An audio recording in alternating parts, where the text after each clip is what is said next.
show. Welcome to Chromatic Counsel, the podcast where we dive into the journey of attorneys, their successes, challenges, and of course, their go-to wardrobe colors.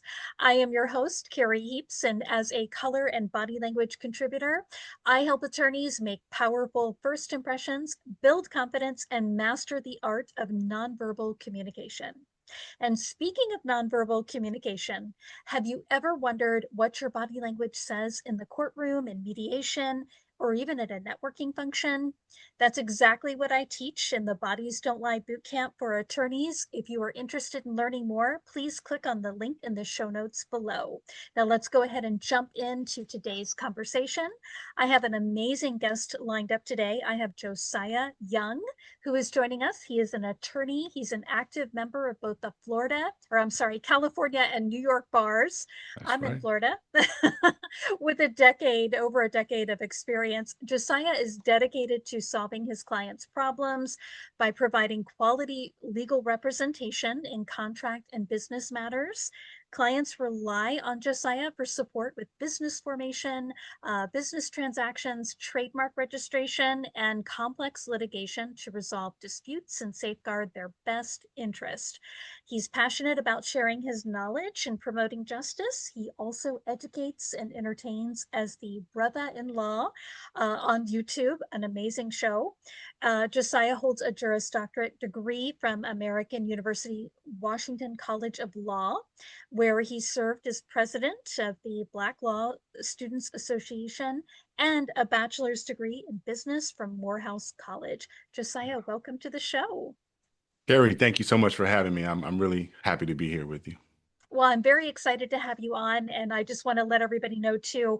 I actually found Josiah on Instagram, connected with him, and I thought, hey, this guy's got a lot going on. Saw a few videos, went to his YouTube channel, and I'm like, I've got to have him on the show. I think he would make an amazing guest, and I would love for you to share just a little bit more about your journey. What made you choose law as a profession? Totally. So for law about me is for me is about telling the truth, about justice, about all these wonderful ideals that, I think the best of the profession espouses to uphold. I know that not everyone sees attorneys like that. I know not all attorneys operate in that realm, but for me, it's kind of oversimplified. I joined the legal profession to do good for other people.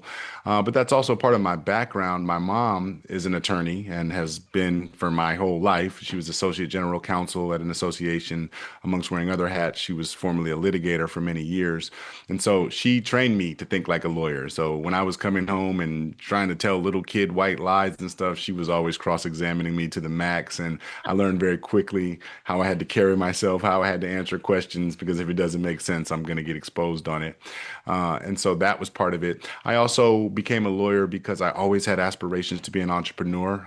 There are some other entrepreneurs in my family, my grandparents, and some other folks who I look up to. So I wanted to go to law school so I could learn what is the law around business. I knew I could hire an attorney, but I kind of wanted to understand for myself what are the business implications or the legal implications of running a business. And then ultimately, I think it also just plays on my natural strengths. I've always been good at reading and writing and public speaking. So I think a legal career blends all of those things together and gives me an opportunity to do what I said in my first breath, which is help people. Absolutely. And I love that you were talking about your mom. I find a lot of the attorneys that I have on this show, it's interesting. They either had their father was an attorney or their mom or their Yeah, brother. It's kind of a family relation sometimes. And sometimes a lot of the people that I've talked with too, their firm is a family-owned firm too. totally. So that's wonderful. So I wanted to ask you, because obviously you do a lot, and you're very outgoing. What are three tips that you would share with attorneys that are considering, maybe they're with a big firm or they're with a medium-sized firm and they're like, wow, I really want to go out on my own. What would you say to them? I would encourage it. And as I mentioned that I have a very entrepreneurial spirit, so I love the challenge of it. It is certainly a challenge, a significant challenge, and that's not just for lawyers. But I think specifically for the legal profession, for those attorneys who are thinking, should they go out on their own? I think you just have to start thinking like a business owner. right? First. So the legal profession has a lot of high standards for us, ethical and due diligence and, responsibilities to the court and to our clients. None of those are really going to touch on the responsibilities that you have to your business as a business owner and to your clients as part of the legal obligation, but, customer satisfaction and administrative management and finances and, government regulations. There's just a lot that goes into it. So I would think, first of all, have a really solid idea of the business that you want to have, right? I encourage it, but I say just remember you have to be a business owner and an attorney, right? You have to kind of start off wearing all the hats, legal and marketing and operations and finance. So the second thing I'd encourage everyone to do is get some help. It's not easy to get help when you're first starting off.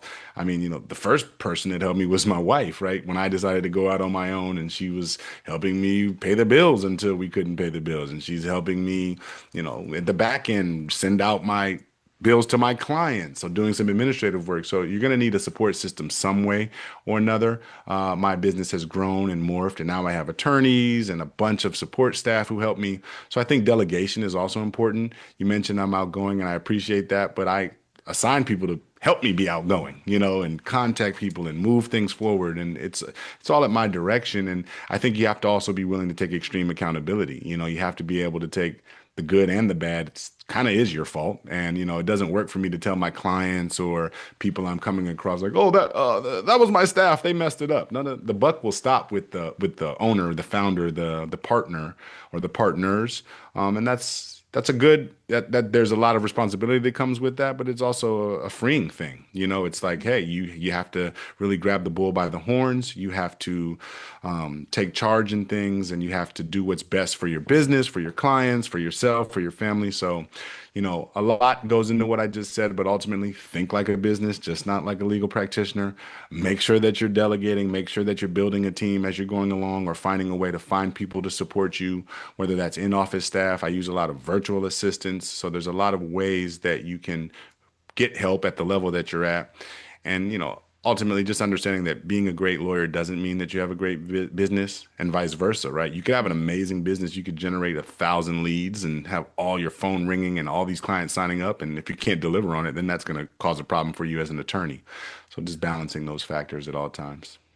I love that. And I know with marketing, I hear that from a lot of attorneys that they say that is something they don't go over in law school. They don't. They're not teaching you how to network, how to the customer servicing your customers, because that is kind of part of it. So I love that you brought that up.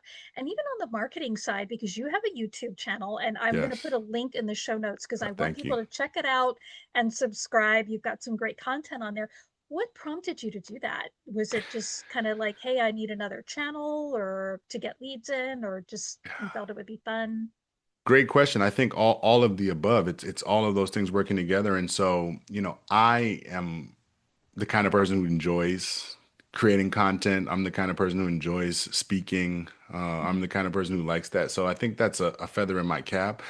But at the same time, being an attorney, being a business owner, being so busy, being, having a million different things pressuring me, it kind of is something that takes the back burner, right? Like me being super entertaining doesn't necessarily pay the bills, right? I don't get paid as an on-air talent at this point, at least, maybe in the future. But if I was, so when I look at that, I say, well, it's really a great way to promote my brand. And I think that I've hired marketing consultants, and for every attorney, whether or not you like to put yourself out there, for every business owner, it's kind of part of the job. That's kind of one of the things you have to do. So, as I said, I understand that everyone may not like that. And even me being someone who likes to create content and likes to be on camera, it's becoming difficult, right? Because I'm managing so many priorities. So I have to look at it less as just like, it's just something to do, and more so something that builds the brand reputation, that puts us out there in the world, that gives a chance for people to know who we are so that we can drive to our goals of servicing those clients, right? So I think that primarily the marketing thing came about because I need to stay relevant, to stay competitive, to stay in the marketplace, to compete with firms that have way more years of experience, or firms that are really coming on the scene and they're just getting a lot of attention, right? I don't think that I have to compete against them. I have to compete against myself. I have to continue to push myself so that I can put myself out there. And I just so happen to like doing it anyway. So. Awesome. Yeah, well, it's a It's cool. great show. I love it. And Thank you. your firm, you're located in California, Correct. and you also are licensed in New York, but your Correct. firm in that's local there to California, you do business law, but you do family law too, right? Yeah, You that's have correct. you're okay. So let me ask you this. What is one thing that you would, because family law, and years ago when I worked as a legal assistant many Hmm. years ago, and I worked for a husband and wife. He did business law, she did family law, and it was an interesting dynamic of the different clients that would come through the door. But what is one thing that you really wish the public knew about or was aware of in regards to family law?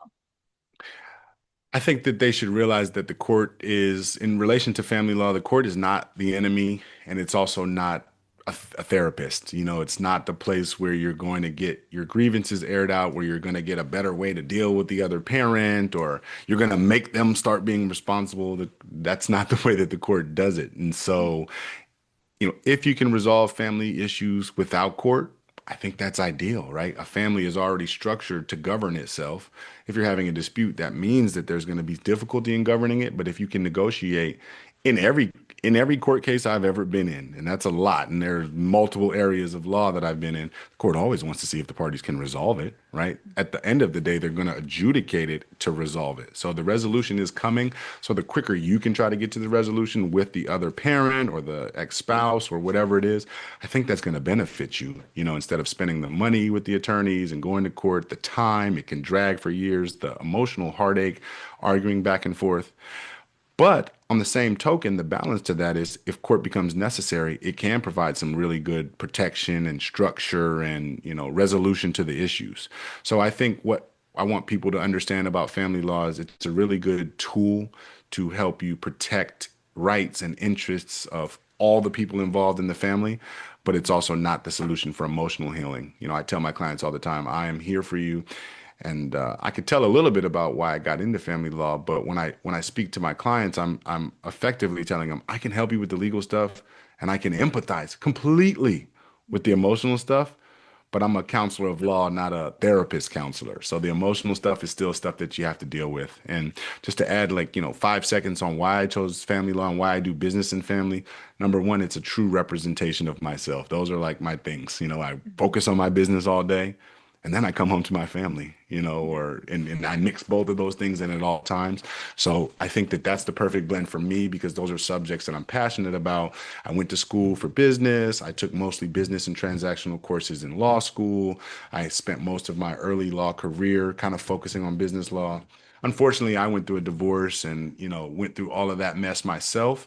And so it developed an empathy and a feeling for me of saying, what does my client need?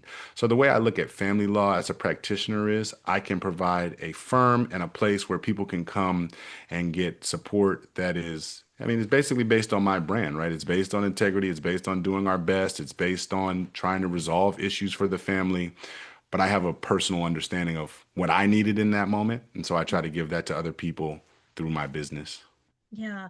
And I know, and this is kind of high level to even point out, but it's just to show, and I think it can go on like this too, just even in regular cases. But you look at Angelina Jolie and Brad Hmm. Pitt, Oh, how long, like 8 years? And I know that kind years. of culminated, that went from a family law case to a business case, and like then it was Exactly. sort of intertwined. And it's like, oh my gosh, which I think they just finally got Just everything. resolved. Yes. Yeah, and it can it can get pretty messy. And I remember too, even just being as a legal assistant, I remember I would I would come in the morning and listen to all the voicemails, and sometimes I would have 20 Oh, messages yeah. from only 2 or 3 clients, family law clients, and I'm like, here's your message. She's like, look, that's all you can do is give me the message, and please know that, same thing like what you're saying, we're not counselors. That's not our job, as much as we can empathize with them, but we have to draw a line and have a boundary there.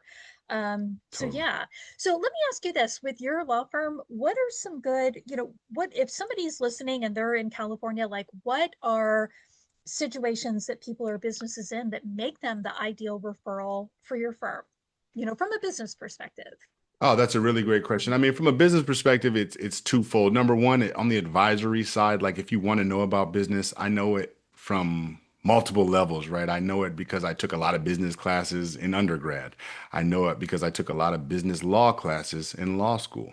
I know it because I've represented hundreds of businesses at this time in all various aspects of their business dealings. And so I kind of feel well equipped as a general counsel to say, hey, this is what I've seen happen to other businesses. And then I understand it from a personal perspective, right? I run this business. I've gone through ups and downs. I've had things that I had to address. I've had things where I'm like, oh my gosh, this is so great, right? Mhm. So having the range of experience from an educational standpoint, from a practice standpoint, from a firsthand ownership standpoint, I think what I can help people with in those situations is just general advice about business, ways to improve their protection around their business, ways to start their business. That also dovetails into litigation. I've been litigating aggressively and taking cases to jury trial and to trial, bench trials. So I developed a particular skill set in litigation, and I really started down that path over the last 6 years because I wanted to know, like, okay, so let's say we're in this business, and but something does happen. What's going to happen next? What's the judge going to do? And so I developed a great sense of how those particular matters are resolved once you're going through the case. So that to me is like the be all end all, right? If we can't resolve this amongst each other, if we can't come up with a contract or an agreement that everyone can deal with, it's gonna be judged by someone else. And that's kind of the where the buck will stop. So I have a lot of experience doing that, a lot of experience. So I mean, the situations that come up are myriad. Partnership disputes, disputes with vendors, landlord tenant issues, right? I'm renting this building to do my job and this damage has happened or they're kicking me out of the lease. So it's pretty much anything that's encompassing business and particularly around litigating it. We have an infrastructure, we have staff, we have attorneys who are standing by ready to litigate the case for you. And again, if you just want to talk to me and ask me like, hey, what's up with this business? I can help. But I think not specifically, and I'll just mention on the family law side, it's the whole range of issues there too, right? But for all clients that come into our office, I think really what makes an ideal client is someone who is honest, values integrity, and is trying to do the right thing, even when it's hard. So we're very aggressive in court when needed, but we're not looking to work with people who are looking to hurt or punish other people with the legal system or take advantage of the legal system. That is kind of what makes someone not ideal. So the opposite of that is what's ideal for us, right? If you're in a situation, you're lost, you don't know what to think about your business or your family, or someone's giving you a lawsuit, you don't know, I have 30 days, I think I have to answer this, I don't know what to do, I don't know how to deal with this, they're trying to hold my assets. That's when you come to us because we have experience doing that. And if you just want to do the right thing, tell the truth, and get your assets and yourself protected, that's where we're there for you. And also too, I think if anybody that's looking at drafting their business contracts with AI, call Josiah first. Don't For don't go down. sure. All right, Don't don't go just use down that AI. route. Don't do Yeah. that. Yeah, no, no, Oh, yeah, no, don't do that. oh my goodness. So obviously the show Chromatic Counsel, I'd always like to throw in a question about wardrobe colors. Do you have some favorite go-to colors for court, or do you have like a lucky suit that you're like, hey, every time I wear this, it always the outcome is great? Um, Yeah. do you do you have anything like that that we could talk about? We do, but first, I just want to give a shout out and a plug back to you. I think that people underestimate the significance and importance of the way that you present yourself in court. That is something that they taught me in law school. They actually brought in like actors, and we were doing like mock trial kind of like body language Mm, because they're telling you the jury's watching you the whole time. The judge yeah. is watching you to see your demeanor. Your clients are watching you. The opposing side is watching you at all times. So again, I like to be on camera. I like to be on stage. I can do music as a hobby, all of this. And so I enjoy the thrill of also going into court and making the recording. And I enjoy the fact that everyone's watching me and paying attention to me. But Mhm. I think it's important to say for your end, like, maybe I need some more training for you because there's no limit to how well you can learn to be self-aware, learn how to present yourself appropriately. I remember when I first started training to be a trial attorney and kind of getting some experience, I went to like this program called NITA, National Institute for Trial Advocacy, and they were literally teaching us like when you're giving oral argument, you need to stand still. You don't need to be walking around or pacing because that's going to detract from what you're saying. Or Mhm. if I'm trying to make a point and I'm looking towards the defendant and I'm saying, I don't even have to say their name. If I just shift my body language and I say, this person is responsible here. Mhm. Everyone look at where I'm looking. And I'm shifting all the attention, but I'm just looking off the screen right now, but the attention is shifting this way. So I big kudos to what you're doing. I think how you Oh, present thank you. yourself is huge.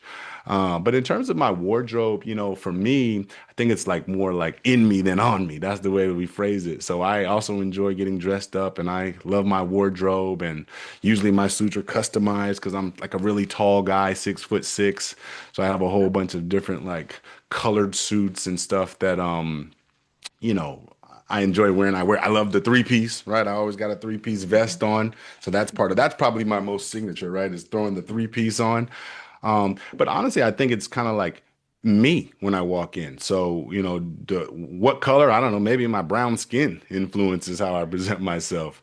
Well, I would tell you, I was going to mention to you, I love your tie. There looks Thank like you. there's Yeah, a thank couple you. of different shades of green in there. And like that Yeah. is a perfect tie. I always tell people green is a good color of energy Yeah. and it also gets things to flow well. I know a lot of people associate green with luck, but it's because it's a good energy color and it gets things to flow. And it's usually flowing in a positive direction. So I think that's why Yes. it's always a good outcome. But I love that color on. Does your wife ever help? Does she help kind of coordinate your She, wardrobe? I gotta she, ask that. no, that's, I mean, sure, she coordinates everything for me, but no, usually she's with the kids or something, and it's Yeah, dark in the room. I'm just trying to fumble my clothes on and head out. So I ask her about everything, and she tells me, hey, you look good and you're good to go. But good. as I said, for me, it's mostly about showing up with the right energy, as you said. I have to, and I'm a human, so I get depressed or down or worried about the case, or I'm tired and I gotta Yeah. drag myself in there. And I Mhm. think the foundation of pepping myself up, I mean, it's holistic self-care, right? It's like taking Yeah. time to, relax my mind and taking time to train my body or, move myself around, hit the gym, run, whatever it is to try to make me comfortable. But when I show up and I'm dressed up and I feel prepared and I have my documents ready, then I'm just going to come and bring my A game. That doesn't mean that we win or that we're 100% or we can guarantee outcomes, but it does mean that we're ready and prepared to do our best. So I think, for attorneys, I mean, everyone knows attorneys are always supposed to be suited. And I like that. I took my Mhm. son to court the other day. He was out of school early and I brought him in there and he was like, Dad, this is so cool. I have to be able to do work like this. And I was like, oh, really? You think so? But I think there is something cool about this is our uniform and, this is how we present ourselves. And, as I mentioned, everyone is not the same in the legal profession. Legal profession is not a monolith or whatever. So we're all wearing our suits, but you got to bring your own flavor to even wearing a suit. You have to have your own energy on how you present yourself. Mhm. And I remain humble in that and also confident. Mhm. And I'm a huge fan of the three-piece suit. Oh, I I love it. share your Yeah, love with that. I I love it. do. Yeah. So just say, is there anything coming up for you right now or for your firm that you'd like to share with everyone in closing here? Or Yeah, I just think it's continuing to scale up, as an attorney and as specifically representing clients, we're continuing to look for amazing attorneys who want to work with us, who want to participate and kind of join in our shared values and then provide services to clients. So we're going to continue to expand our capacity to take more cases. But I also think the real thing that the audience should look out for is more ways to engage with me and our firm and our brand outside of just representing them, right? So I want to continue to build communities of attorneys, community of people who are looking for legal resources. One of the big gags about being an attorney is then everyone wants, like your friends and family always want to call you for free legal advice. And you know, if I was to just give away free consults all day, I'd probably be busy all day. I would be busy all day just answering free questions. I wouldn't be able to do people's work, right? So there's a right. lot of prioritization that has to go into what I'm doing, but at the same time, I enjoy the fact that people hit me up about law like that. That's what I do. So Mhm. I want to be a resource like that for anybody who comes across, even if you're not in California or New York and have a business or family issue. I have a whole tremendous network of attorneys that I work with or that I know or that I can refer you to. So I think what people can look out for me is more from Josiah Young, more from the brother-in-law, just establishing this icon, this not icon, but this image of a positive place to come and learn about the law, a positive place to come and get an interface with an attorney who wants to help you. Absolutely. And I want to thank you so much for your time today. Oh This yeah. was amazing. And of course, if anybody wants to get in touch with you, I have a link to your site, the YouTube Perfect. page, and also Instagram where they can Yeah, connect with perfect. you and learn more about what you're doing. So that's in the show notes below. But Josiah, I want to thank you for taking time out of your schedule. It was an Sure. amazing interview. Thank you so much. And I just want to say that's a wrap for today's episode of Chromatic Counsel. If you enjoyed our interview today, and I hope it helped you a little bit, resonates with you, please click on the subscribe and like button for us. It helps grow the channel. And if you are interested in being a guest on the show, there is a link in the show notes that you can fill out. I love to interview anyone in the legal profession, attorneys or expert witnesses. Just fill Hmm. out the link and let's get a conversation started. But I want to thank everyone for tuning in today. And as always, I'm wishing you continued success. Thank you, Kim.